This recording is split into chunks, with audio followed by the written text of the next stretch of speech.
모닝와이드 목요일 아침에 인사드립니다. 증평군청 인삼씨름단 소속 천하장사 김진 선수가 경북 예천군에서 열린 단호장사 씨름대회에서 백두장사에 등극했습니다. 네, 김진 선수는 지난해 7월 열린 영덕 단호장사 씨름대회에 이어서 2회 연속 단호장사에 올랐고요. 올해만 두 번째 백두장사에 오르는 등 제2의 전성기를 맞이하고 있습니다. 네, 앞으로도 씨름의 고장 증평군이라는 이름에 걸맞는 훌륭한 경기 기대해 보겠습니다. 목요일 모닝와이드 뉴스부터 시작합니다. 도내에서 코로나19 신규 확진자가 연일 두 자릿수로 이어지고 있습니다. 혁신도시에 있는 학원에서 학생 확진자가 이틀 연속 나오면서 다음 주 전면 등교를 앞두고 비상이 걸렸습니다. 김기수 기자가 취재했습니다. 충북 혁신도시에 있는 보습학원에서 코로나19 확진자가 나왔습니다. 전날 학원생 2명이 확진 판정을 받았는데 접촉자 검사에서 학원 강사와 원생의 추가 감염 사실이 확인된 겁니다. 방역당국은 학원을 대상으로 한 역학조사와 함께 원생과 접촉자 등에 대해 전수검사를 벌이고 있습니다. 학원생만 200명이 넘는 것으로 알려지면서 추가 감염 가능성도 배제할 수 없는 상황인데 다음 주 전면 등교를 앞두고 방역에 비상이 걸린 겁니다. 감염 경로가 어디서 이렇게 감염이 됐는지를 아직 지금 파악이 안 됐기 때문에 지금 저희가 이제 CCTV나 이런 거를 통해가지고 그런 거를 확인을 하고 있는 거죠. 청주현 식품 제조업체에서도 코로나19 확진자가 나왔습니다. 전날 인후통과 오한 증상을 보인 40대가 확진됐는데 이 40대의 직장 동료가 추가로 코로나19 양성 판정을 받은 겁니다. 또한 외국인이 주로 이용하는 식당을 다녀갔던 30대 외국인 등도 선제검사에서 무증상 확진됐고 노래 연습장 말 N차 감염으로 40대 등이 자가격리 중 확진 판정을 받으면서 관련 확진자는 70명을 넘어선 상태입니다.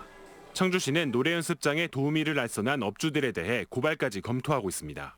N차 감염을 통해서 전파되는 경우가 굉장히 많이 있고 원인을 알 수 없는 개별적인 확진자가 굉장히 많이 나오고 있습니다. 그래서 이런 부분 때문이라도 우리 도민 여러분께서는 이제 마스크, 방역 준수를 철저히 부탁드리고 백신 접종이 가속도를 내고 있는 가운데 만 18세에서 59세 일반인에 대한 3분기 접종 계획은 오늘 발표될 예정입니다. CJB 김기수입니다. 사람의 신체를 본뜬 성인용품 이른바 리얼돌 체험방이 우후죽순 늘어나자 경찰이 단속에 나섰습니다. 하지만 리얼돌 체험방 자체는 불법이 아니어서 단속의 한계점도 많습니다. 진기훈 기자입니다. 평범한 오피스텔. 들어서자마자 침대에 리얼돌이 누워있고 머리맡에는 안내문이 붙어 있습니다. 추가 요금을 내면 VR 장비로 음란 영상까지 볼 수 있습니다. 이렇게 오피스텔 3채를 임대해 체험방을 운영한 30대 업주 A씨는 불구속 입건됐습니다. 출입구에 청소년 출입금지 시설 안내를 내걸지 않아 청소년 보호법에 저촉됐고 위락시설로 용도 변경하지 않아 건축법 위반, 여기에 음란 영상을 틀어줘 풍속영업규제법까지 어긴 겁니다. 업주는 성인용품 임대 판매업으로 사업자까지 낸 합법적 영업이었다며 억울함을 토로합니다. 법에 조금이라도 뭔가 문제가 되거나 그런 줄 알았으면 하지 않았을 텐데 어쨌든 본사라는 거에서 책임을 진다는 말에 네. 그리고 리얼돌 자체가 수입이 나라에서 허가를 해준 거기 때문에 불법이라는 걸 저도 인지하기는 거센 논란 속에 리얼돌 체험방이 오피스텔 등 눈에 띄지 않는 곳으로 숨어들고 있지만 이를 제재할 수단은 마땅치가 않습니다. 리얼돌 자체는 이제 합법적인 그런 물건이라서 그런 합법적인 물건을 갖고 영업을 하는 거에 있어서 그걸 단속한다는 그 자체가 이제 단속의 어려움이라고 이제 하는 거고요. 대로변이나 학생들이 많이 지나는 곳에서 영업하는 체험방이나 판매소 등도 사정은 마찬가지입니다. 학교 200m 이내인 교육환경보호구역만 아니면 신고 없이 영업이 가능하다 보니 지자체도 경찰도 뚜렷한 단속 근거가 없습니다. 200m만 떨어져 있다고 해서 다 허가가 된다면 이 주변을 그럼 살펴보셔야 되지 않았을까라는 생각이 들고 학원이 몇 개가 있는지 주변에 네, 아이들은 얼마나 다니는지. 경찰은 리얼돌 체험방과 판매점에 대한 단속을 확대한다는 계획이지만 현행 제도 속에서의 실효성엔 의문이 제기됩니다. CJB 진기훈입니다.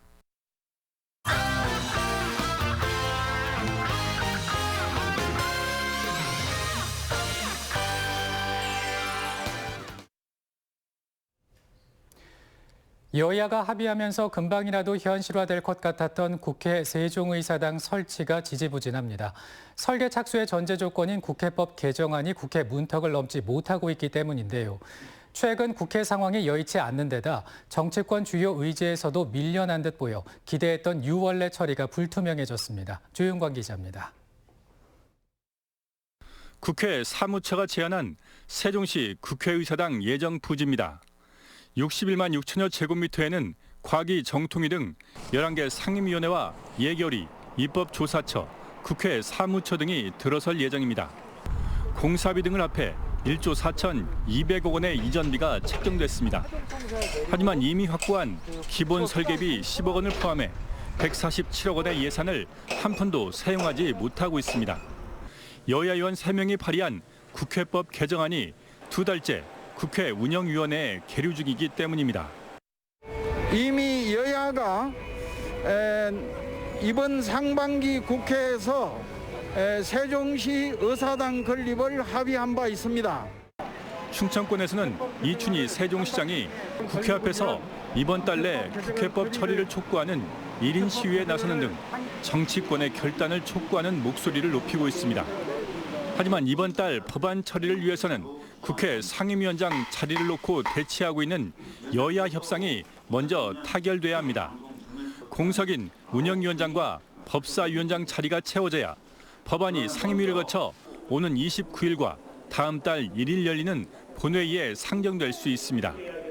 7월 달부터는 각 정당이 내년 대선 일정이 시작되기 때문에 실질적으로 이것을 처리할 수 있는 심리적인 마지노선은 6월 임시국회라고 생각을 하기 때문에 저희들이 절박하게 대응을 하고 있습니다. 문제는 국회 세종의사당 건립이 최근 정치권에서 언급조차 되지 않을 만큼 관심 의제에서 멀어지고 있다는 점입니다. 세종시 이전 기관 종사자들에 대한 아파트 특별 공급 특혜 논란도 악재로 작용하고 있습니다. 세종시가 도시 규모를 키워가는 과정에서 충청권 4개 시도의 공주가 갈수록 느슨해지고 있는 점도 여의도 정치권이 세종의사당 문제에 느긋한 이유로 꼽힙니다. CJB 조윤광입니다. 코로나19로 막혔던 외국인 계절 근로자의 입국이 약 1년 6개월 만에 재개됩니다. 괴산군이 돈의 첫 물꼬를 튼 건데요. 일손 부족에 허덕이던 농가의 가뭄 속 단비가 되고 있습니다. 안정은 기자의 보도입니다. 괴산군 사리면에서 옥수수 농사를 짓는 박옥진 씨는 다음 달 본격적인 수확철을 앞두고 한시름 덜게 됐습니다.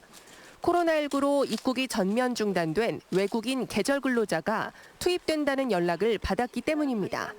국내에서 일손을 충당한 지난해엔 인건비가 8천만 원이나 더 들었습니다. 돈도 너무 많이 나가더라고요. 인건비도. 그러니까 여러모로 이번에 계절 근로자 이제 들어온다라니까 아주 천금 만마를 얻은 것 같아요.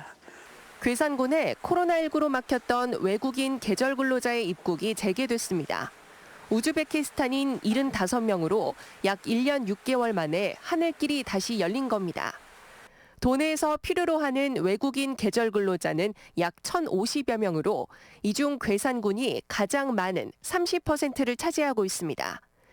괴산군은 지난달 강원도 양구군이 우즈베키스탄과 계절 근로자 협약을 체결한 것을 확인하고 곧바로 해당 국가와 협상을 시작했습니다.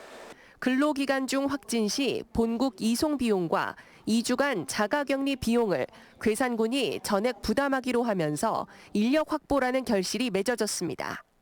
절임 배출을 하는 시기에 상황을 봐서 코로나 상황이 좀 더 좋아지면 베트남하고 추진해서 입국을 가능하도록 하겠습니다. 다음 달 입국하는 우즈베키스탄 계절 근로자 70여 명은 2주간의 자가격리 기간을 거친 뒤 약 5개월간 괴산군 내 27농가에 파견될 예정입니다.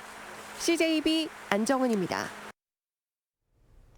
청주시의 10가구 중 3가구는 1인 가구라고 하는데요. 1인 가구 증가로 주거 형태가 바뀌면서 청주 시내 도시의 풍경도 서서히 바뀌고 있습니다. 구준혜 기자입니다. 청주 시내 유동인구가 많은 복명사거리 일대입니다. 과거 관광호텔과 유흥시설이 많았던 지역이지만 최근 이곳에는 1인 가구를 겨냥한 주거시설이 늘고 있습니다. 1, 2인 가구를 주 대상으로 하는 도시형 생활주택이 지난 2015년 이후 3곳 준공됐고 현재 건설 중이거나 공급 예정인 곳도 5곳에 이릅니다. 복명동은 노후된 지역 중 한 곳이지만 유입되는 청장년층이 많아 소형 주거 형태에 대한 선호도가 높다고 말합니다. 주변에 보시면은 일반 산단이 굉장히 많아요. 20만 수요를 품고 있거든요. 그 많은 수요를 충당하기에는 20대부터 40대까지가 아무래도 소형 아파트가 적합하다고 보고 있거든요. 청주시의 1인 가구 증가는 통계로도 확인할 수 있습니다. 전체 인구에서 차지하는 비중이 지난 2000년 16.1%에서 2019년 31.6%로 20년 새 2배로 증가했습니다. 청주시는 1인 가구의 증가와 저출산, 고령화 등 다변화된 가구 형태에 따라 오는 2030년까지 새로운 주택정책 종합계획을 수립한다는 입장입니다. 1인 가구에 대응할 수 있는 예를 들어서 도시 내의 빈집에 대한 앞으로 활용 방안이라든지 비전 제시나 아니면 활용 방안에 대해서 좀 용역을 수행하고자 합니다. 나홀로 가구를 겨냥한 도시형 생활주택이 구도심을 재생하는 부수적인 효과까지 거두고 있는 가운데 분양 성적표에 관심이 쏠리고 있습니다. CJB 구준혜입니다.